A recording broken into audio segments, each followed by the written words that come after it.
Hello guys, আসসালামু আলাইকুম। সবাই কেমন আছো? আশা করি সবাই ভালো আছো আর আমিও খুব ভালো আছি। চলে এসেছি একটা নতুন ভিডিও নিয়ে। আজকে আমি তৈরি করব রেস্টুরেন্ট স্টাইলের চিকেন কেএফসি। তো তার জন্য দেখো এখানে আমি 1 কেজি মুরগির মাংস নিয়ে নিয়েছি, এরকম ছাল বা স্কিন সহ, যেটা আমি ভালোভাবে কেটে বেছে ধুয়ে নিয়েছি এবং বড় বড় পিস করে নিয়েছি, তোমরা দেখতে পেলে। আর এবার এখানে দেখো একটা আমি বোল নিয়েছি আর বোলে দিয়ে দিয়েছি 2 চামচ টক দই, যেটা জলে দিয়ে ভালোভাবে গুলে নিচ্ছি। গোলার পরে এতে দিয়ে দিলাম 2 চামচ লবণ, ওটাও জলের মধ্যে ভালোভাবে গুলে নেব।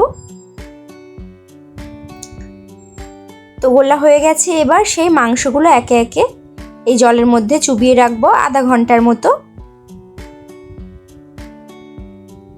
তো চলো ঢাকা দিয়ে আমি আধা ঘন্টার মতো এতে রেস্টে রেখে দিই। এবার এদিকে যে উপকরণগুলো লাগবে সেগুলো রেডি করে নিই।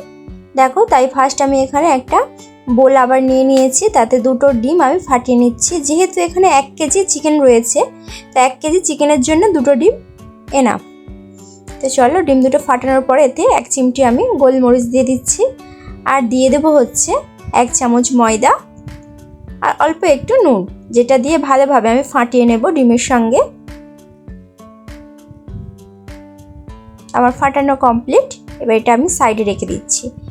এবার আমি এরকম একটা পাত্র নিয়ে নিয়েছি, যাতে আমি 300 গ্রাম দিয়ে দিচ্ছি ময়দা,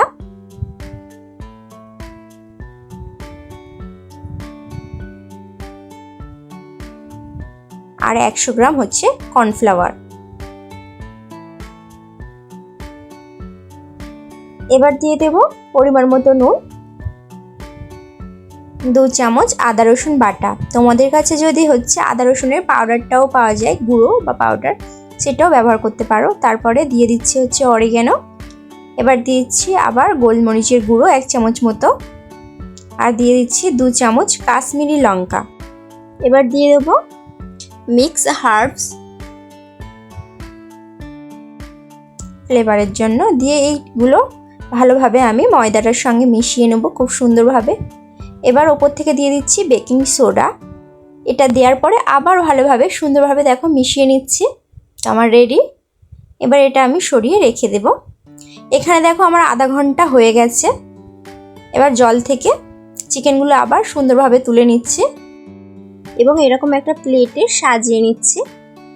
এতে মশলাটা মাখাতে সুবিধা হবে। আর যাই হোক, ওপরে যে এক্সট্রা জলটা ছিল সেটা এরকম একটা পরিষ্কার সুতির কাপড় দিয়ে ওপর দিয়ে চেপে চেপে জলটা শুকিয়ে নিয়েছি। এবার এখানে একটা বাটি নিয়েছি, বাটিতে দিয়ে দিয়েছি 2 চামচ রিফাইন তেল, 2.5 চামচ মতো আদা রসুন বাটা, দিয়েছি অরিগ্যানো অল্প করে গোলমরিচের গুঁড়ো, তারপরে জিরে মরিচের গুঁড়ো 1 চামচ, আর গরম মশলা অল্প করে দিয়েছি কাশ্মীরি লঙ্কা, পরিমাণ মতো লবণ আর মিক্স হার্বস।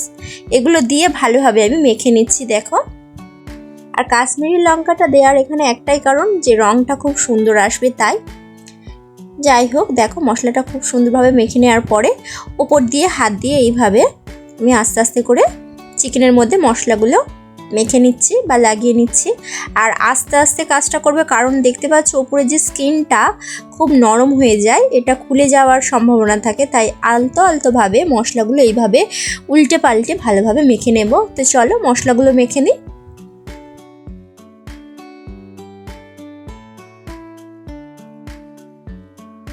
তো আমার মাংসের সঙ্গে মশলাগুলো মাখানো রেডি বা ম্যারিনেট করা রেডি। এবার আমি এটা 1 থেকে 1.5 ঘন্টার জন্য রেস্টিংয়ে রাখবো। তোমাদের হাতে যদি টাইম থাকে তাহলে তোমরা এটা 2-3 ঘন্টা রাখতে পারবে, যত রাখবে রেস্টে তত ভালো।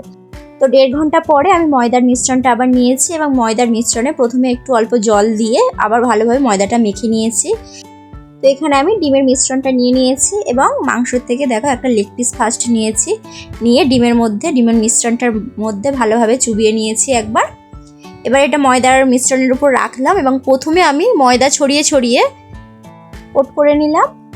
এবার কি করব, আস্তে আস্তে 3 থেকে 4 বার এইভাবে প্রেস করে করে একবার করে প্রেস করব, চাপ দেব, আর ওপর দিয়ে কি করব ময়দা ছড়িয়ে দেব, কারণ হাতের সঙ্গে লেগে যায়।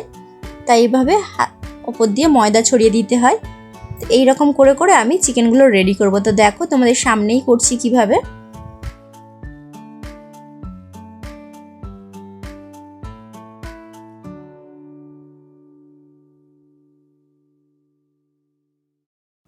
তো দেখো আমার একটা চিকেন অলরেডি রেডি হয়ে গেছে। আর এইভাবে ঝেড়ে ঝেড়ে ময়দাটা গায়ে থেকে এক্সট্রা ময়দাটা ফেলে দেবো। তো এইভাবে আমি ডাইরেক্ট এবার কি করব, তেলের মধ্যে দিয়ে দেবো। আর তেলের টেম্পারেচারটা বলে রাখি, তেলের টেম্পারেচারটা হচ্ছে 200 থেকে 250 ফারেনহাইট পর্যন্ত তেলের হিটটা থাকবে। আর গ্যাসটা থাকবে লো টু মিডিয়াম আছে, কারণ বেশি যদি তেলটা গরম হয়ে যায় ওপর দিয়ে চিকেনটা হয়ে যাবে আর ভেতরে কাঁচা থেকে যাবে। তো দেখো আবার একটা আমি করে নিচ্ছি তোমাদের সামনে, খুবই সোজা। জাস্ট একটু এরকম হালকা প্রেস করে করে আর ওপর দিয়ে ময়দা ছড়িয়ে ছড়িয়ে চিকেনটা রেডি করে নিতে হবে। খেতে বলে দিই, চিকেন কেএফসি থেকে কোনো অংশে কম হবে না, যেহেতু বাড়িতে তৈরি। খেতে দুর্দান্ত হবে, কিন্তু একদম একই রকমের তো স্বাদ আসে না। যাই হোক, তোমরা বাড়িতে ট্রাই করো, বিশ্বাস করো খুবই সুন্দর খেতে হয়েছিল। আর যখন ভাজছিলাম না, ঘর পুরো মমো করছিল। এবার বলি, চিকেনগুলো ডাইরেক্ট আমি কিন্তু একদম সম্পূর্ণ পুরোপুরি ভেজে নেব না, আমি দুবার ধরে চিকেনগুলো ভাজবো। তাতে কি হয়, চিকেনগুলো ক্রিস্পি হবে আর খুব ভালোভাবে ভেতরে বাইরে সব ভাজা হয়ে যাবে। তো প্রথম যে আমি চিকেনগুলো দিয়েছি, এগুলো দেখতে পাচ্ছি, এগুলো আমি 80% পর্যন্ত কুক করে তুলে নেব। বাকি 20% আমি আবার পরে করব। তো চলো, আমার 80% কুক করা হয়ে গেছে, তাই তুলে নিচ্ছি। এবার বাদ বাকি যেগুলো করে রেখেছি সেগুলো এরকম 80% পর্যন্ত ভেজে নেব।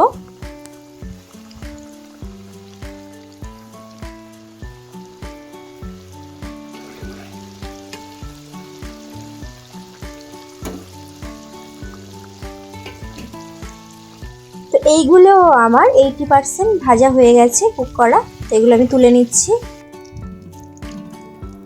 আমার সব মোটামুটি চিকেন ভাজা হয়ে গেছে 80%। এবার আমি আবার চিকেনগুলো দিয়ে দিচ্ছি তেলের মধ্যে। এবার গ্যাসটাও জোরে দেব, দিয়ে আমি 20% যে বাকিটা ছিল একদম কালারও চলে আসবে, সেটা আমি ভেজে নেব। এবার গ্যাসের ফ্লেম মিডিয়াম টু হাই রেখে আমি 2 থেকে 3 মিনিট ধরে ভাজলে আমার চিকেনগুলো রেডি হয়ে যাবে। আর কালারগুলো দেখলে তোমরা বুঝতে পারবে যে চিকেনগুলো রেডি হয়ে গেছে। দেখো খুব সুন্দর কালার চলে এসছে। এবার আমার চিকেনগুলো ভাজা কমপ্লিট। তো দেখো, দেখে বুঝতে পারছো কত সুন্দর হয়েছে, একদম কেএফসি চিকেনের মতো লাগছে না? খেতেও কিন্তু দুর্দান্ত হয়। বিশ্বাস করো, বাড়িতে তোমরা ট্রাই করতে পারো। বাজারের তুলনায় বাড়িতে যদি তোমরা ট্রাই করো, অনেক টাকা কম হবে, অনেক খরচে অনেক চিকেন তৈরি করা হবে কেএফসি। যাই হোক, রেসিপিটা তোমাদের কেমন লাগলো অবশ্যই তোমরা জানিও। যারা নতুন তারা চ্যানেলটা সাবস্ক্রাইব করতে একদম ভুলবে না। একটা কমেন্ট, একটা শেয়ার করে দিও। আর চিকেনটা কতটা ক্রিস্পি হয়েছে এটা তোমরা দেখে নাও। আর সবাই ভালো থেকো। আল্লাহ হাফেজ।